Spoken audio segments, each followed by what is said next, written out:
Salam kasih, salam jumpa kembali dengan kami Majelis Gereja HKBP Parung Panjang. Saudara yang terkasih dalam Yesus Kristus, ada 3 hal yang akan dihadapi oleh seseorang dalam hidupnya. Yang pertama adalah ilmu, wawasan yang dia peroleh selama hidup ini. Yang kedua adalah yang namanya iman, mempercayai akan segala sesuatu berdasar keyakinannya dengan Tuhan. Yang ketiga adalah yang akan dihadapinya, yang diterima dalam hidupnya adalah penderitaan, tantangan dan cobaan, rintangan di tengah-tengah kehidupan ini. Yang menjadi persoalan adalah ketika penderitaan datang, apa yang dipakai oleh seseorang untuk menghadapinya. Karena jika dipakai ilmu, banyak orang-orang pintar yang tidak bisa menghadapi persoalan hidupnya menjadi putus asa dan bahkan bunuh diri. Oleh sebab itu, kita pasti semua menerima yang namanya ilmu, kepintaran. Tetapi untuk hal menghadapi yang namanya pencobaan, penderitaan, tantangan, perlu ada yang namanya iman kepada Tuhan, sehingga kita dikuatkan.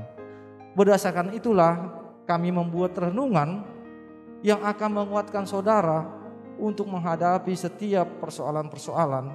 Dan biarlah melalui renungan ini saudara boleh menemukan jawaban-jawaban yang Tuhan berikan kepada saudara menghadapi setiap persoalan-persoalan kehidupan.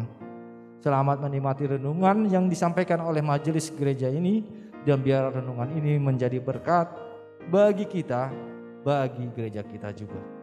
Amin.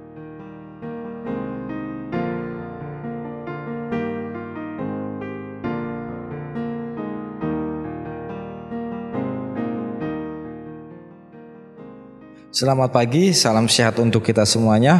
Marilah kita syukuri pagi hari ini dengan firman Tuhan. Sebelumnya marilah kita berdoa. Terima kasih Tuhan atas hari yang baru yang Tuhan berikan kepada kami, dan biarlah kami menjalaninya dengan sukacita yang dari Tuhan, dan firman Tuhanlah yang meneguhkan kami untuk dapat menjalani aktivitas kami pada pagi hari ini. Di dalam Kristus Yesus kami berdoa. Amin.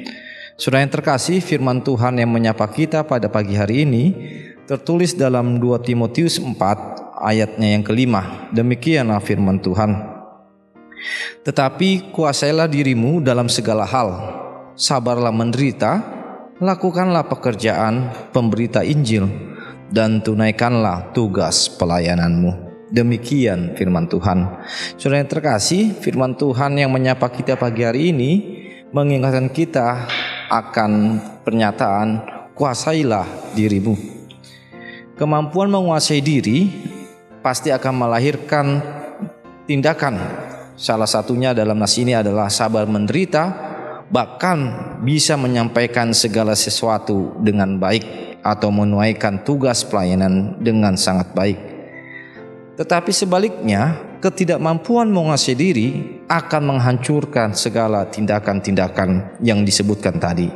Itu sebabnya Rasul Paulus mengingatkan Timotius agar mampu menguasai dirinya, bahwa di dalam masa muda Timotius akan ada yang namanya nilai-nilai yang ditawarkan oleh dunia yang dapat menyesatkan Timotius. Oleh sebab itu, dengan lantang Rasul Paulus mengingatkan agar Timotius dapat menguasai diri. Karena itu, menguasai diri itu tidak mudah. Musuh terbesar dalam pikiran, dalam diri kita adalah bahwa diri kita sendiri. Bahwa musuh yang sering menghasut kita adalah diri kita sendiri. Oleh sebab itu, menguasai diri memampukan seseorang untuk dapat menjalani setiap persoalan, godaan, bahkan tantangan.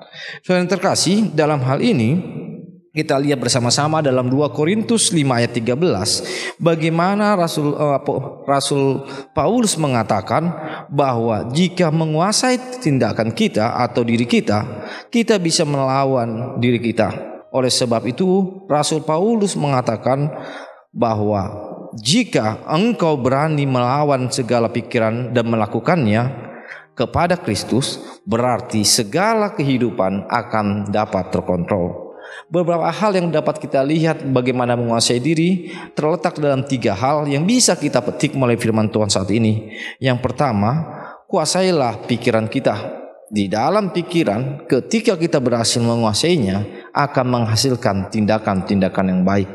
Yang kedua, bagaimana kita bisa menguasai yang namanya lidah atau ucapan. Karena dalam Amsal 21 ayat 23, siapa yang memelihara mulutnya pasti akan mendapatkan suatu hal yang indah, tetapi siapa yang tidak dapat memelihara mulutnya, dia akan mendapat yang namanya kesukaran. Penting rupanya mengontrol dalam diri kita, yaitu ucapan atau dalam arti kata. Karena ada yang sering mengatakan mulutmu adalah harimaumu. Bahkan dalam istilah orang Batak juga, jolo dirilat bibir, asa jolo makatai. Dari situ kita sangat lihat jelas bagaimana kita diingatkan untuk dapat menguasai diri melalui ucapan ataupun perkataan. Yang ketiga yaitu bagaimana menguasai diri dalam mata. Karena menurut Amsal juga mengatakan, dari Matius mengatakan bagaimana mata adalah pelita tubuhmu. Jika matamu terang, maka seluruh tubuhmu terang. Tetapi jika matamu gelap, maka tubuhmu juga akan gelap. Oleh sebab itu kita lihat kejadian bagaimana Simson dan juga Daud yang terkena dalam dosa karena tidak bisa menguasai matanya, sehingga mereka terjebak dan akhirnya melakukan pelanggaran-pelanggaran. Oleh sebab itu dalam renungan harian kita saat ini diajak bagaimana kita menguasai diri dan juga menguasai pikiran, menguasai perbuatan atau kata, dan juga menguasai apa yang kita lihat. Amin. Kita berdoa. Terima kasih Tuhan atas firman Tuhan yang mengingatkan kami akan pagi hari ini, di mana kami boleh menguasai diri kami di dalam pikiran, di dalam ucapan, bahkan di dalam penglihatan kami, agar kami Tuhan boleh dapat melakukan segala aktivitas yang terarah dan terfokus hanya kepada Tuhan. Terima kasih Tuhan, di dalam Kristus Yesus kami berdoa. Amin.